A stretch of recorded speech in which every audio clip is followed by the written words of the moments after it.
3, 2, 1, go. All right, so let's open Nomad. And this is your default scene. So we have our default sphere here.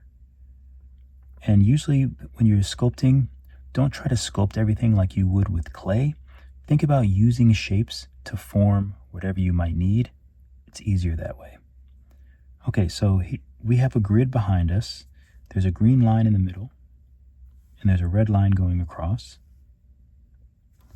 And also you see grid down here. You can tap and turn it on and off. There's also a snap cube, and this is basically a cube where you can just move things around and you can see the different sides of it.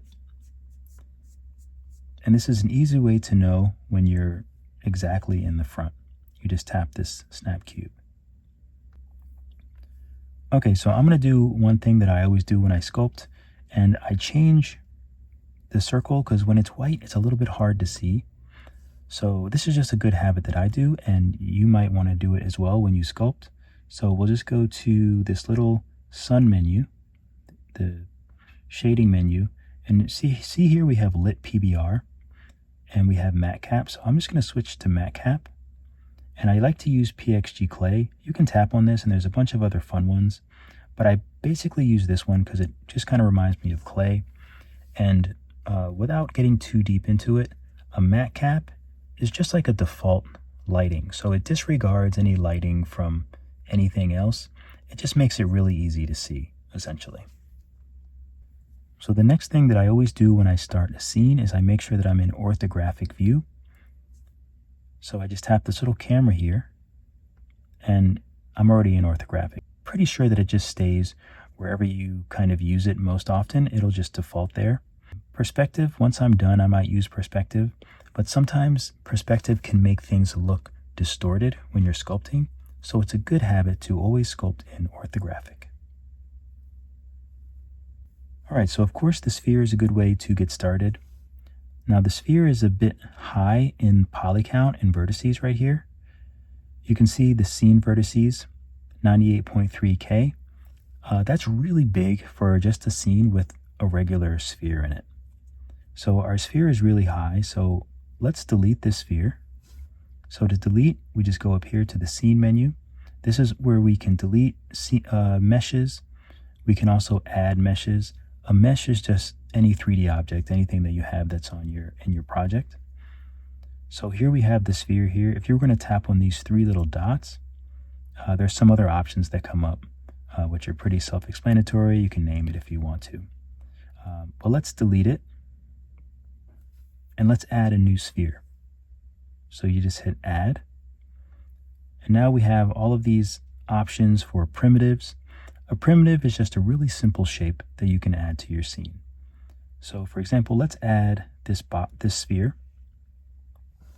Okay, so now we have another sphere here, and this sphere is only 6,146, so it's much smaller and it looks the same.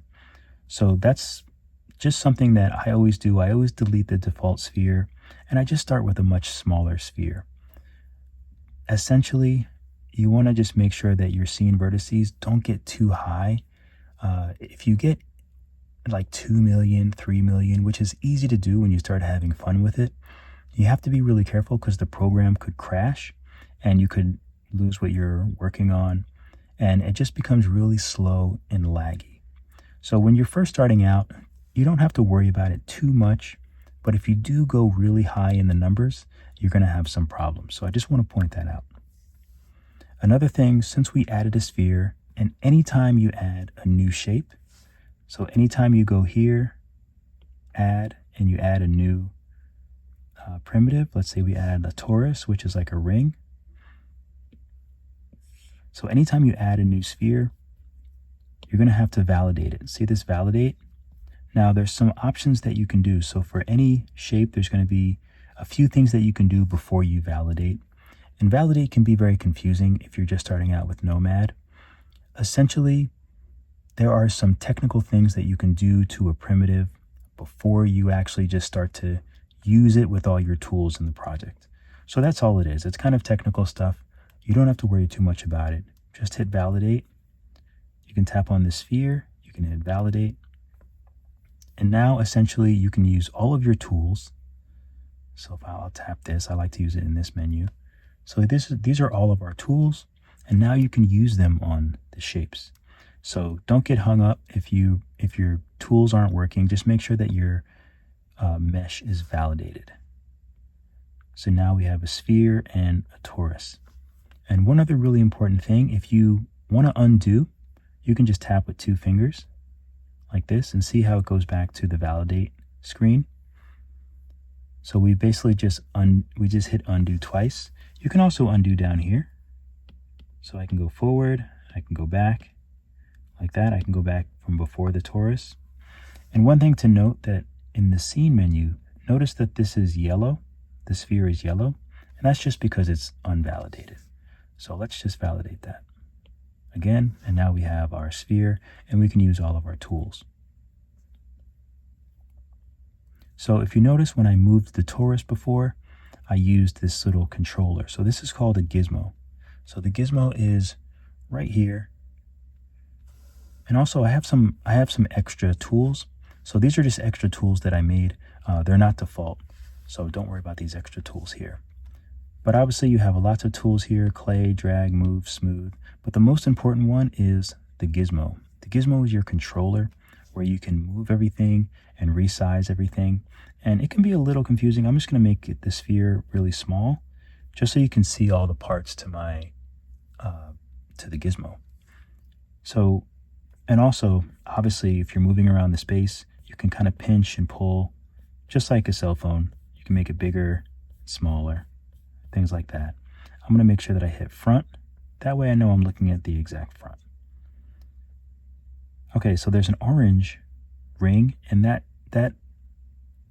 changes your scale. So if you have this orange ring, you can make it really big, really small. So the orange ring is scale. Let me make it smaller still. So then you have these arrows. So you have a green arrow and a red arrow. So obviously the green moves it up and down in the space. I'm going to hit undo. The red moves it left and right. And don't forget, it's 3D. So if you turn it to the right, then you also have forwards and backwards. I'm going to go to the middle, to the front again. And then you have these rings. If I turn it this way, you can see all these rings. And this just spins it. So I'm going to go here. I'm going to hide this sphere with this little eye. So now our sphere is hidden. So let's add a torus. We'll use our gizmo. See, our gizmo's here. We still haven't validated it yet, so just remember that we have to validate. But we can use the gizmo. See, we can only use a few little tools here, including the gizmo. If you tap the gizmo again, then you have some options. But you know, parameter, really kind of confusing things when you're getting into it. So don't worry about too much about it. We'll hit validate. Ooh, let's undo. And one thing to note, that one really cool thing about certain tools, and the Taurus is one of them, when you validate, those little options go away. Let's undo.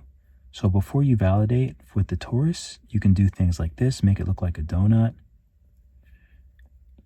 You can do things like this. You can do things like this. So these are all things that you can do with the Taurus before you validate. Once you validate, you can't really do any of those things again. You can still move it around but you can't do any of those things that you did when you validate. So that's just a good way to kind of show you how you can manipulate some of the tools before you validate. But once you validate, then you get all your other tools here. Okay, let's hit front. I'm just going to delete this Taurus. And I'm going to delete this sphere, and I'm just going to add a box. So we'll add a box. Now let's make it bigger. So again, let's validate it. And then let's use our gizmo. So our gizmo's here in our toolbox, tool panel, I guess. So we'll make this really big. Okay, so for the face of it, let's say we wanted to use some of these tools. So for example, there's crease. So we tap the crease tool, and yours might be in a different configuration. You can just tap on them, long press, and sort of move them around. So mine might be a little bit different than yours. But if you use the crease, or if you use a lot of tools, remember this box is 6,536, so it's not very dense. The more dense, the higher the density of a mesh will give you more detail. So 6,536 is not really that high. So if I use the crease on this, it doesn't really look that great because our box isn't really that dense. So I'm going to hit undo. And there's two ways that you can increase the density of a mesh. So first you can voxel remesh. So if we go here, and then we go to voxel. So voxel remeshing is essentially recalculating the makeup of our mesh, our clay. I like to call it clay. His mama named him Clay. I'm gonna call him Clay. So voxel remeshing will recalculate the volume of clay in whatever the mesh is. So we have a box here. It's not that dense. So let's turn the resolution up to like 200. So now we turn the resolution up to 200, and I'm going to show you the wireframe. So right now, the wireframe it's really just giving you like a surface preview of the faces, the polygons, the vertices, things like that. So it's made up of a bunch of little squares. And the only reason that's important is because when these squares, like if you take one of these little squares and then we made 4 squares, then we're increasing the density. It's sort of like pixels on a phone. Like the more pixels you have on the screen, the smaller the pixels are, the clearer the image. It's very, very similar to that. So let's go back to our voxel remesh.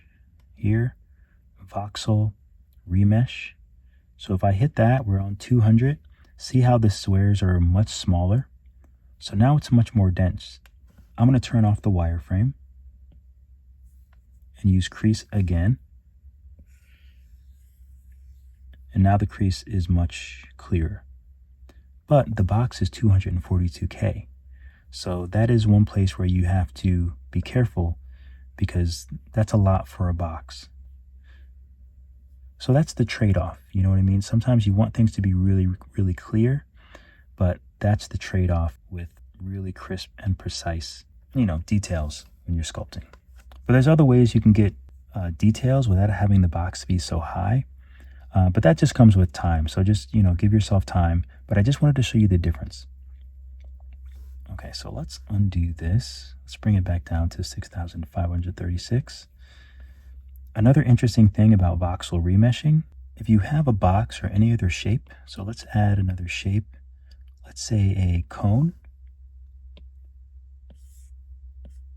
So if you have a box and a cone and you want them to just be one piece, this looks like something out of Mario Brothers.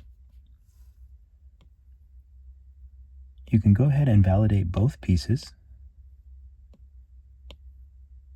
So now our box and our cone are both validated. You see all the tools. You can select them both. And then you can voxel remesh. So we'll go here. Voxel, we'll do the same thing. We'll turn the resolution up to 200. So now we have them both selected. And we're going to voxel remesh them together at 200. And now they are just one piece. So you can use something like smooth. If you want to smooth out this edge.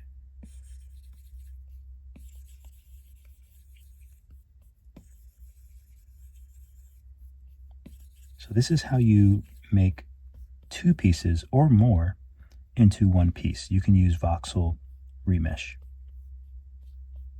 I had to record this after the fact because I get sidetracked. So let's get back to the original video. Let's add a cylinder. Okay, so the cylinder is inside the box. Remember, we made the box very big. So our cylinder is in there somewhere. So let's hit our gizmo. Let's hit front. So now we can move the gizmo down. So let's take the green arrow and move it down. Oh, and I think I forgot to mention these little spheres on the end.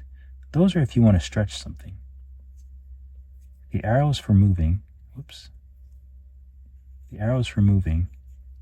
And the green is for stretching. So if I wanted to stretch that out. Okay, so we haven't validated it yet. So let's hit the gizmo up here. And now you see there's some options here as well. You can make it thicker with that.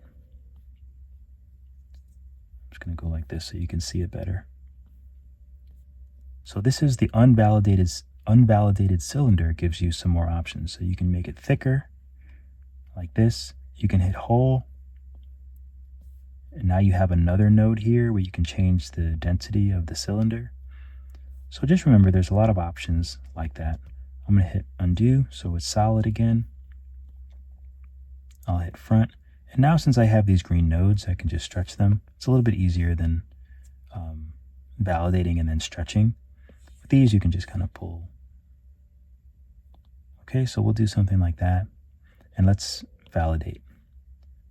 Let's go to our box. And we can stretch it out by using this red sphere here. So now we have something like this.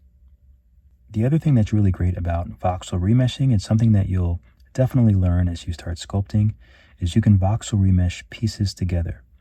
So let's say we wanted these two together, but we don't want them fused. Let's say we want to color them different colors, but we still want them together. So the first thing you can do is just join them. So we'll go back to our scene menu, and we have our box and our cylinder. So you can select them both, and you can join them, and then they're together. And what's really useful about join is that now you can go back into your scene menu, you can go here, and you can separate. So that's the beauty of join, is you can now separate them. But let's say there was something you didn't want to separate. So let's say we wanted to take this cylinder, which obviously you saw that when I joined them and then I separated them, they both take a different name, unfortunately. You can just long press and drag the layers around. And let's just rename them. So this is the hammer, and this is the handle. Okay, so now we're a little more together. So let's say we wanted to take the hammer and make something else, make another part of it. So let's go to our scene, let's go to our hammer, let's press these three little dots, and let's clone it. So let's take the cloned one, and let's use our little round ring here, and let's make it a little bit smaller. You can't really see. You can see when you make it bigger. So we'll just make it a little bit smaller, and then we'll use this red sphere to stretch it out. So something like that. Maybe we'll make it a little bit bigger. Okay, so say you wanted this to be all one piece, to where you couldn't separate it. It was just one solid piece. You would go here, you would highlight, or you would select both meshes, and then you would go right next to it, voxel, remesh, and let's say we did it at 200. And then we remesh. So now these two pieces are together. And just remember, that's the difference between join and voxel remeshing, is when you remesh, you recalculate everything and you bring everything together. So now these are just one piece.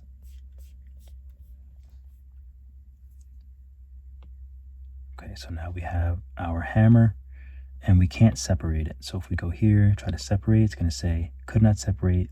The object only has one part.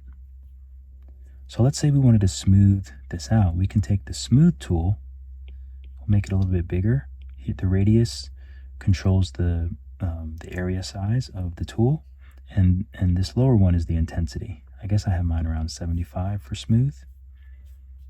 And then you can smooth this out if you want.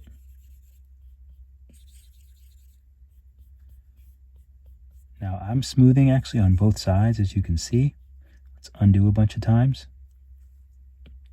And that comes in really handy when you have symmetry. If I turn this off and I tap on it, you see there's only one.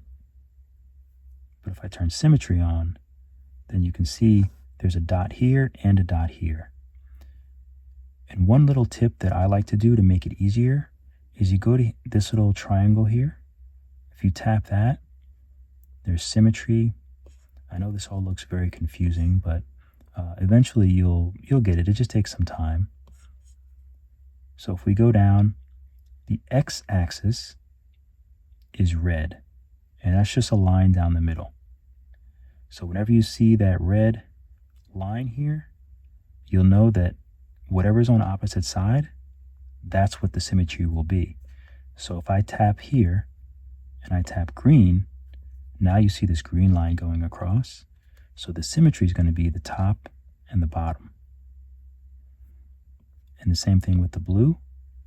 If I turn the green off, I don't know where the blue is. I think I have to hit local. So if I hit local and world, that's another can of worms, but I'll go over it really quick just so you know what I mean. So right now we're in world center. And the reason it's world center is because it's the very center of the project. See the green line, see the red line, we're right in the middle. Whenever you add a new mesh, you don't have to do this. So if I add a sphere and use the gizmo to make it big, there it is. So here's our sphere, and it's the center of it is right in the middle of the project. So that's world center. But the thing is, you might not always be working in world center. So if I take the scene, if I go to the scene menu and I select both of these, and let's say somehow, I move it so it's not in world center. So that means symmetry is, let's see if I go back to the hammer. So basically world is going to be taking everything from the center, and it's going to be doing the symmetry from the center. So it's always going to be going from the red line and the green line. It's going to be taking everything from there. But if I hit local, now the symmetry is going to be the symmetry of the object and not the symmetry of world center. So an analogy, I actually don't know if it's good or not, but I like to use it. So imagine whatever room you're in right now has an exact center point of the room. So like if you walked in the center of the room and then you measured from top to bottom and whatever the middle is, that's world center. So you would be standing in world center. But let's say you eat an apple and the apple goes into your stomach. So it's kind of at the center of your body. And then you go sit down in a corner, but the apple is always going to be in the local center of your body. And if you ever want to bring something back to world center, then you can hit the gizmo and hit move origin. And it moved the hammer, it didn't move this piece. Let's move this piece to world origin as well, and we can just bring it down. Okay, I'm going to turn the grid off because it just looks more aesthetically pleasing if I don't make a grid. One little trick that I always do as well, if you're making like characters or anything like that, I like to go to the scene menu, add, and I'll add like a box or a cylinder. Let's add a box. We'll use gizmo, and I guess our hammer is pretty big, so I have to scale everything up really big. So here we have a box. It's really big. And I'm going to use this green sphere to shrink it down like that. And then we're going to just move it down. And I'm going to line the top off with that red line.